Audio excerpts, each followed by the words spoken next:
What's up guys, it's your boy Sean here for another episode with Caricarz. And before we begin, don't forget to like and share this video, but most importantly, make sure you subscribe to our channel, which is Caricarz. And for this episode, we'll be featuring to you the Mazda CX-30.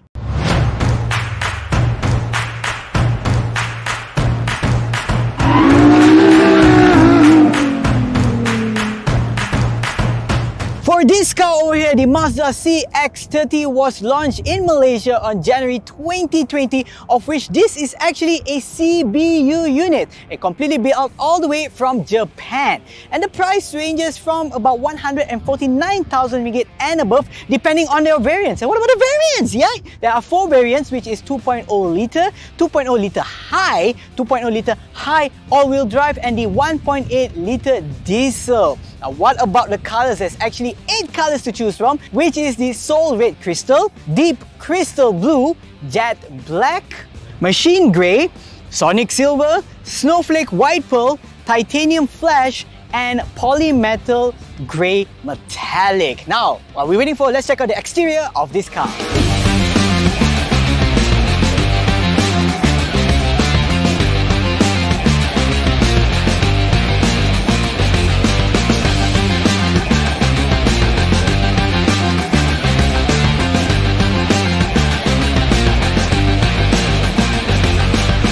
Now, before we start with the exterior of the car, I have to say well done to Mazda. This one over here, it has the Kodo design, the soul of motion design, which really brings out that sexiness in this car. Now, it's also quite apparent to its CX-3 as well as CX-5 and also the CX-8 and 9 as well. But we're going to start off first for the front part with the grille, where it's actually quite consistent among those said models I just mentioned. So it has like this triangular interlocking kind of grille, which really is nice, and also a silver lining over here that goes all the way to the headlamps, which is full LED with daytime running lights. And at the bottom over here, there is the fog lamps on each side of this car. And now for the side profile of the car, we're going to start off first with the wheels, of which this car uses an 18-inch rim or 18-inch rims. But if you compare it with its lower variant, the 2.0 litre, that one uses actually a 16-inch rims. This one over here, 18-inch. And also what I really like about it is that silver line that goes here along the window, and also this glossy black B pillar. But if you compare this car among its other bigger and also younger brother, the CX-3 and also CX-5, this portion over here, I would say like the side skirting, which is in kind of like plastic, this one has a slightly larger kind of size, which I don't really like as compared to the CX-3 and CX-5, but hey, each to its own kind, maybe you might like that. And now for the back part of the car, we're going to start off first with the tail lamps, which again has this signature look for Mazda, full LED over here on both sides, and the third brake lamp is actually part of this sexy spoiler. And if you actually see the overall look of the back part, if you look in this angle, it has like this nice slicky kind of move, again part of this Kodo design all around the car. And not to forget, there is also the reverse camera, which is at the bottom over here for you to be able to see when you're reversing, also with lines when you reverse. Now let's check out the boot space. Comes with auto tailgate or power tailgate. With a simple press of a button, it opens and it reveals the 430 liters of space, of which can be extended when you fold the back seats of this car. And now for the interior of the car, I'm going to start off first with my overall experience, or overall look of what I see inside here. There are dual tone, fully wrapped all around with soft touches here and there. So there's like a black as well as dark brown.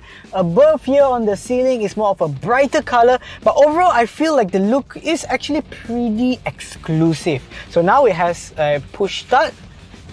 Ooh, okay. I'm going to start off first with what attracts me first, which is the instrument cluster, which is 8.8 inches in size, which is a combination of analog as well as digital. And there you can see also some important information there on the instrument cluster. So here you have the steering wheel, which is fully wrapped in leather with also some buttons on top of the steering for you to control either your volume, to answer your calls, or even the radar cruise control, of which I'll be talking about later on. Now, aside from that, it also comes with pedal shifters. That's right, for this variant, the 2.0 litre high variant, and also the normal, the turning indicators, and so on. And this steering wheel also can be adjusted either telescopic or even tilting up and down, in and out. So I got it here at my position, and right now I'm seated at a fully leathered seat over here, really comfortable with 10-way power adjusted, including lumbar support. Also comes with 2 memory settings as well. And what I like about the door is because this part over here is kind of tilted instead of it normally being flat. So it's kind of tilted, making me easier not only to open the windows but also to adjust the side mirrors. Let's move on to the infotainment system, which is 7 inches in size. It can be controlled using the Mazda Connect over here. So I have like a knob to go between settings. I can even go to the home page, and this can also be connected to Android Auto as well as Apple Carplay. We also have the volume setting over here, again more towards controlling the infotainment system. Going to the gear knob itself, where you can also choose to be in manual mode, where you can also control that using the pedal shifters, which I just mentioned. Moving towards the air conditioning climate area, where it's dual climate zone, where me and the person sitting in front can control their own temperature, or I can even sync that as well. Something I almost forgot to mention as well is the USB port, which you can find over here just in front. Also inside this armrest, where you can actually adjust this armrest front and back, but if you want to open this, you have to slide it all the way back, open it up, and inside here there's actually quite a lot of room inside this armrest space, and there's actually a 12-volt charging port as well as a USB port inside here. Let's check out the back seats of this car. And now for the back seats of the car, I'm going to start off first with the spacing over here. In terms of headspace, it's actually pretty okay, and also in terms of leg space, it's not so much, but you also have to keep in mind that this is a compact crossover SUV, so don't expect too much of space inside here since we already have the word compact over there. But I would feel that 2 people sitting here will feel pretty comfortable. 3 people will feel okay, but a bit tight in terms of its width. What I also think is really important is to have the air conditioning vents over here, which is really good. You don't need to share with the people sitting in front. Now moving on to the center, we actually have this one over here, 2 cup holders with the armrest, but there is no USB charging ports at this area. So overall, I feel like the spacing is pretty okay. For 2 people to sit over here, it's not too uncomfortable. It's actually pretty okay. Leg room over here depends on how tall the front person is. If the person is taller, maybe you might not have enough space, but overall, I would say it's pretty okay. Not bad for a compact crossover SUV.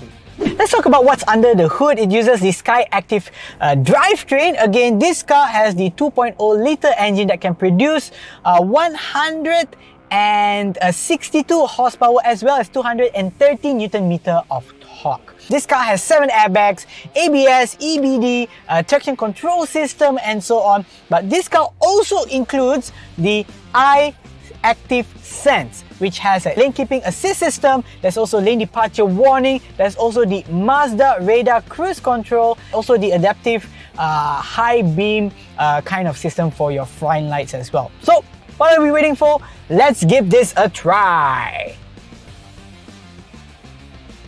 So my first impression again for this car, in terms of its steering wheel, it's not too heavy, going towards the lighter side, but not as light as compared to, for example, a car I've driven with Honda or even Toyota. In terms of acceleration, I would say it's pretty good. It's quite responsive as well. And the thing about this, it has a gearbox of which I can switch to manual mode. And from here, I can either use the pedals to go up or down to switch between my gears. Now in terms of suspension also, it's not too hard. It's actually pretty okay. I as a driver feel really comfortable. I love how it's being driven. It's very responsive. It's also the steering is also pretty light, and also there is power to it. For this kind of a size car, having a 2.0 litre engine, you can definitely feel the difference. And shifting between gears itself, it is smooth like butter, I kid you not. So if you're looking towards something where it has a certain amount of performance, there's comfort in driving as well as its safety features, this is definitely the car for you. Now let's compare this car among its variants. We're going to start off first with the variants, which is 2.0 litre, 2.0 litre high, 2.0 litre high all-wheel drive, and the 1.8 litre diesel turbocharged variant. As you can see, the table of comparison in front of you. Now we're going to compare it first because these four variants actually has two different types of engine, the 2.0 litre as well as the 1.8 litre turbocharged engine. Now for the 2.0 litre variant, it can produce power of 162 horsepower with 230 Newton meter of torque. As for the 1.8 turbocharged engine or turbocharged diesel engine, now it can produce 114 horsepower as well as 270 Newton meter of torque. Now you can see the table of comparison in front of you. In terms of pricing, the price range is from about 149,000 ringgit to about 172,000 ringgit, depending on the variant you choose from. And even the monthly installments, whether it's a 7 or a 9-year plan, is not much of a difference. So you can actually opt for the highest variant.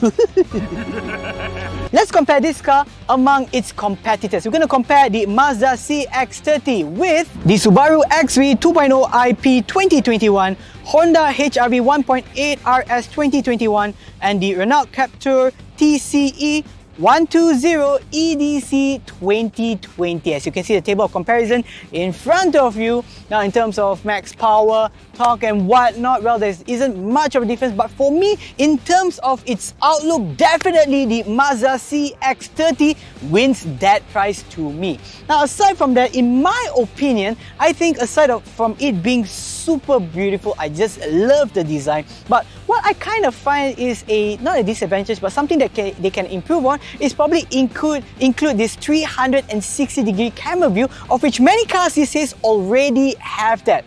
Something for Mazda to think about. But that's just my opinion. What about you? What do you think about this car? Write down your comments in the comment section below. Don't forget to like and share this video, but also don't forget to subscribe to our channel, which is Caricarz, and I'll see you in our next episode. Bye bye!